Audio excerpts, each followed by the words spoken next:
আপনার খুব মনে আছে ছোটবেলায় যে বিএনপি সম্ভবত সর্বশেষ যে ইলেকশন ক্যাম্পেইন শুরু করলো, বেগম জিয়া সবসময় শাহজালালের মাজার জিয়ারত করে তারপরে নির্বাচনী ক্যাম্পেইন শুরু করতেন।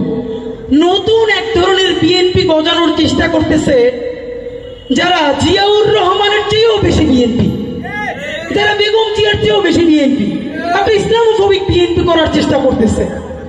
এই চেষ্টারে যদি অব্যাহত রাখতে দেওয়া হয়, ভাইরা বিএনপির অনেক সমস্যা আছে, কিন্তু যতক্ষণ পর্যন্ত বিএনপির মধ্যে শহীদ জিয়ার রক্ত আছে, বেগম জিয়ার স্পর্শ আছে, এই বিএনপি যদি দিল্লির কাছে গিয়া প্রতিদিন 10 ঘন্টা করে দাঁড়াই থেকেও পরীক্ষা দেয় আওয়ামী লীগের চেয়ে আমরা তোমার ভালো দাস হব, পরীক্ষা নাও, মনে রাখেন জিয়াউর রহমানের রক্ত দিল্লির কাছে দাসত্ব পরীক্ষা দিয়ে কোনোদিন আওয়ামী লীগকে ফেল মারতে পারবে না।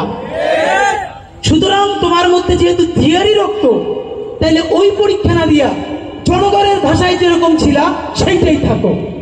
এখন এইটা শুনলে জামাতের ভাইয়ের অনেকে খুশি হয়, তারা মনে করে কি আমরাও যে 2-4 জন ফাঁকে ফাঁকে দিল্লির সাথে আলাপ চালাই, এইটা মনে হয় এই ফাঁকে মানুষ ভুলে গেছে। জামাতের ভাইয়েরা এটা মনে করেন না, বিএনপির বলি, কারণ বিএনপি তো সবচেয়ে বড় দল এবং সব থেকে মাজলুম। আপনাদের কিন্তু আপনারও যদি ওইটা পরীক্ষিত হয়, আপনারা তো ভাইসে দেবেন প্রথম ধাক্কায়। সুতরাং রাজনীতি একটাই, বাংলাদেশপন্থী রাজনীতি। আমরা যেরকম পিন্ডির জিঞ্জির ভেঙে এসেছি, দিল্লির জিঞ্জির ভেঙে এসেছি, এবার আমাদের কিবলা হবে মুসলমানদের ইবাদতের কিবলা মক্কা, আর রাজনীতির কিবলা হবে শুধুই ঢাকা। ঢাকার বাইরে আমাদের আর কোনো অভিগমন মুখ থাকতে পারবে না।